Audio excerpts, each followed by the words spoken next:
Sometimes we use that expression that someone has feet made of iron and clay. Now, what we mean by that is they're just not very stable. They're not the strong people that they appear to be. Well, a narcissist, we could say, is an individual who has feet made of iron and clay without the iron. I mean, they're just all clay. There's nothing there. They're very destructible. They're very unstable. But that's not how a narcissist comes across.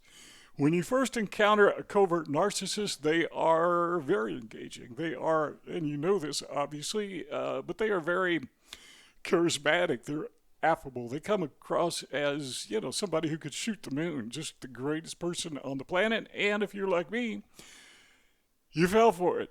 And they're good at it. And it's I mean, they have fooled, narcissists constantly fool people who are a lot sharper, a lot brighter than me and you. So, yeah, I don't feel bad about it. Well, I do feel bad about it because I did it, but I don't feel like there's something inferior about me because I fell for a narcissist, because these guys are just so very, very competent. But, got to keep this in mind. Yeah, their feet are made out of clay. These people are not indestructible now. With that thought in mind, why did they choose you? I'll tell you why, because you are stronger than them. A narcissist is not going to select a weakling to get supply out of. Supply is anything that will boost his or her ego. So consider it kind of a twisted compliment that the narcissist targeted you. All right, now stop and think. Who is that narcissist in your life? Chances are you're thinking of more than one. Why did this person you got the picture in your mind, why did they target you?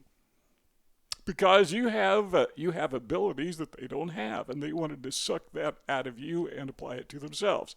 Again, that's kind of a twisted compliment, but that's the way that it works. Now, these 7 things, I call them superpowers because relative to the narcissist, they are superpowers. You've got it, they don't, they want it, and they're going to get it one way or the other.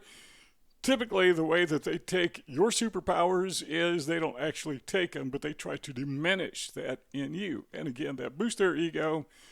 That is what we call supply, and you are the supplier.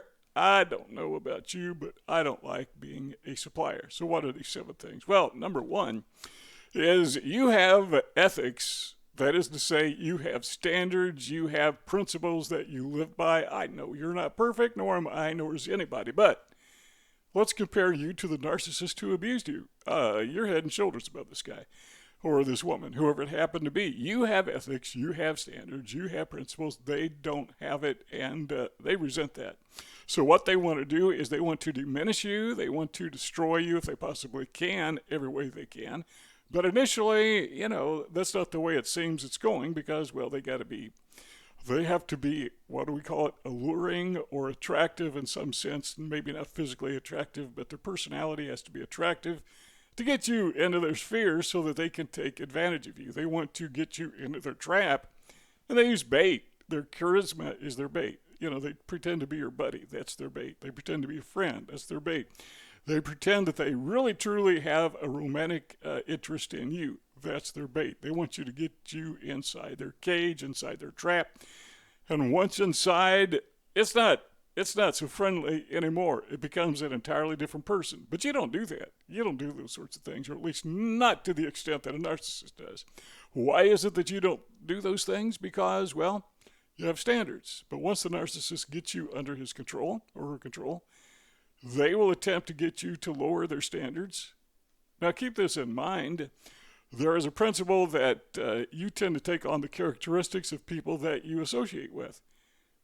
We have an accent for a reason. Everyone has an accent. It's because of the people we hang out with, from birth. The reason I speak English and not some other language is because I was influenced by the people that I am around. The way that I think, customs, because the people I hang around. Hang around with a narcissist, you're going to pick up his language. You're going to pick up, unconsciously, you're going to pick up his demeanor. You're going to pick up his attitudes. You're going to pick up his evil.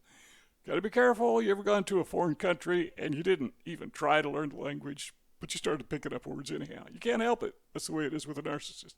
So they want to destroy your ethics, and just by virtue of the fact that you're hanging out with them is enough to get that done to some degree. Number 2 is this. So number 1, the superpower you have against them is you have ethics. They don't. Number 2 is This, by the way, is a big one. Probably should have saved this one till last, but these are in no particular order. But you can expose them. They absolutely, positively do not want to be exposed. Never, ever. They do not want to be exposed. Because why? Well, obviously, once the narcissist is exposed for who he or she truly is, well, the gig is up.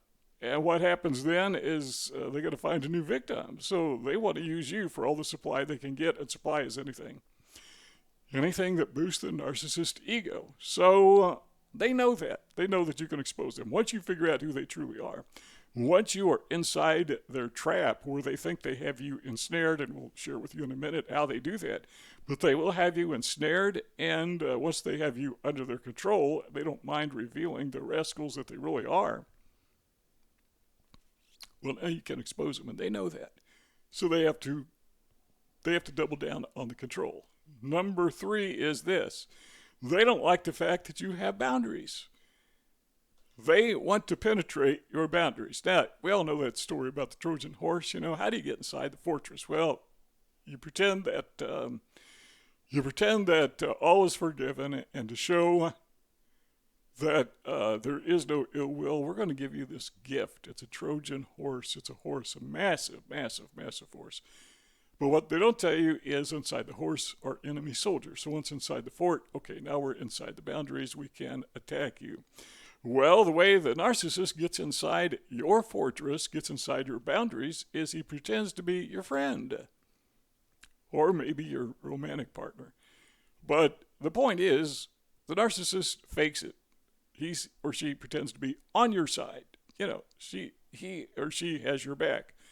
Yeah, okay, come on in. You're one of us, right? And once they're inside, suddenly you realize that your fortress has become your prison. Your fortress has become your trap. You know, we talked a moment ago about the narcissist luring you into their trap. Well, now your fortress, your boundaries, becomes your prison, becomes your trap, because you allow the narcissist to come inside.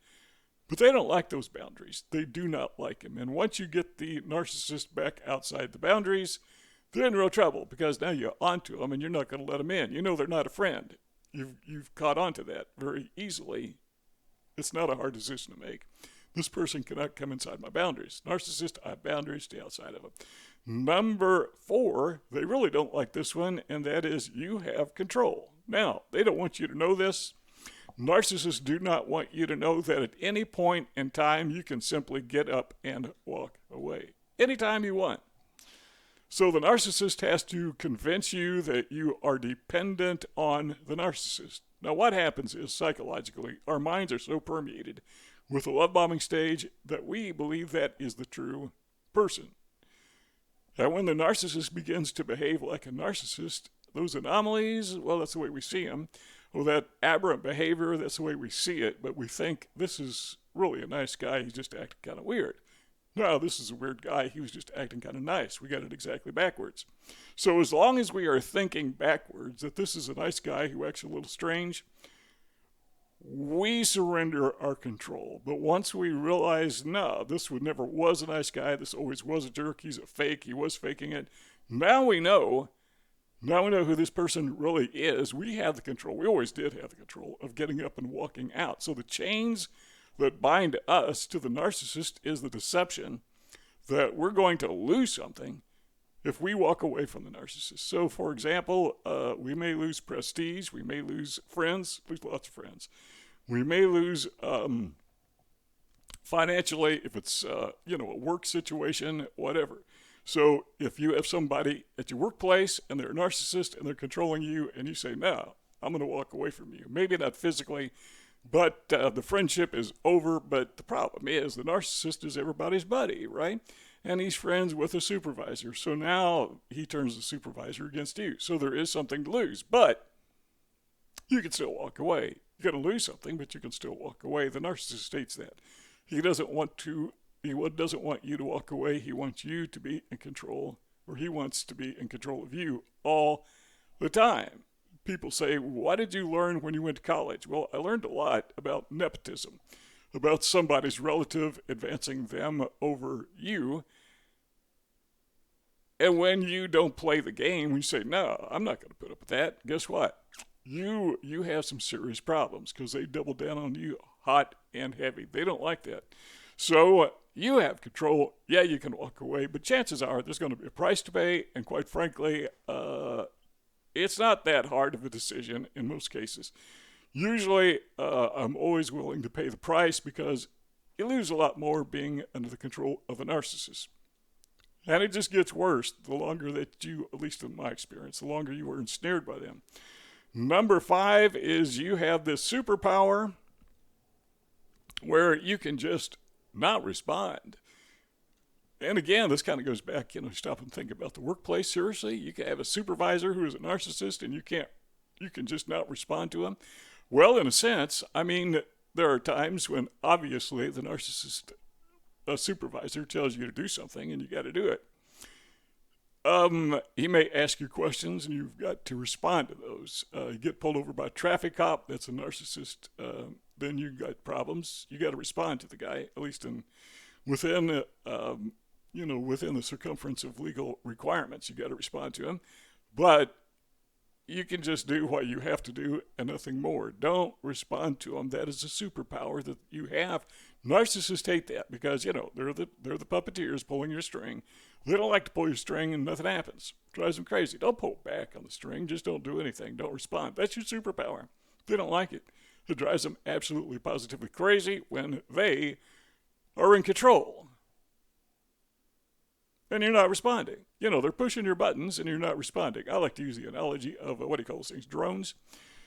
You send them up in the air, you got the little remote control in your hand, and you make that thing. I've never actually used one. I'd like to, but you can make that thing do all kinds of things. Well, what happens if you get the drone up in the air and the controls stop working? Or what if you don't send it up at all? It's just sitting there. It won't move at all. Very frustrating, right?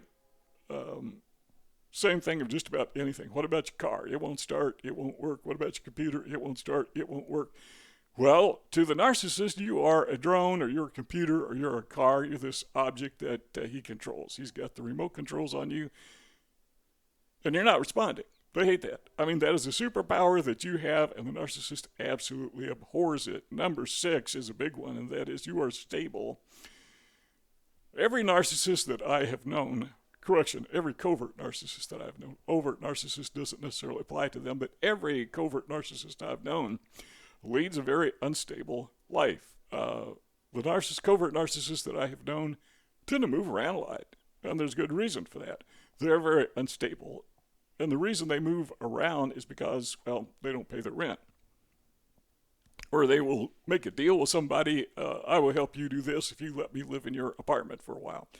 That usually doesn't work out. That doesn't pan out because the narcissist never holds up his end of the bargain. So, boom, they're gone. That's okay. They got somebody else. They move in with them. I had a narcissist, a dear beloved friend. I think he was a narcissist, just my opinion, but he lived in my office for 3 years, and the whole time he just took advantage of me over and over and over again. Well, before he lived with me, he lived with an elderly couple. The gentleman died, but finally he got booted out. They were on to him. But after the final discard and he left and wouldn't realized he couldn't scam me anymore, he moved in with another elderly couple. And in both cases, he lived in their basements. He just kept moving. And I'm thinking about this guy, if he were not a narcissist, he could have a decent home, have a family, have, a decent income. But no, he's a narcissist because the thing is, he has this dependency on kind of like a narcotic. It's not a narcotic. It's supply, the thing that boosts his ego.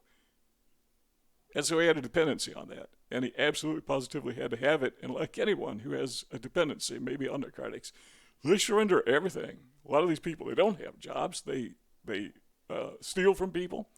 They live, some of them on the street, or they live in somebody's cheap rundown bedroom or basement, whatever. Same thing with a narcissist, at least the covert narcissists that I have known. That's their lifestyle. That's the way they live. They have this dependency. They're just not stable. Well, you do have stability, and that gives you a huge advantage over the narcissist, and they don't like it. And one of the reasons that the narcissist will trash talk you is because they want to make you appear to be the one who is unstable. Number 7, finally. You have, and this is really the biggest one, and we've talked about this in other videos, but you have on your side the truth. Narcissists absolutely positively hate the truth. And you know why? It's because once the truth is out, then they have to admit that they were liars, that they were thieves. They don't want to admit that. They have to admit that they were scamming people all along, they were catfishing. They hate the truth. And narcissists go to all kinds of wild extremes trying to hide the truth. There are 2 boxes on the screen. If you want to keep our conversation going, we got dozens of videos. All you got to do is click on one of those 2 links and the conversation will continue. But if not, thanks for stopping by, and we will see you all next time.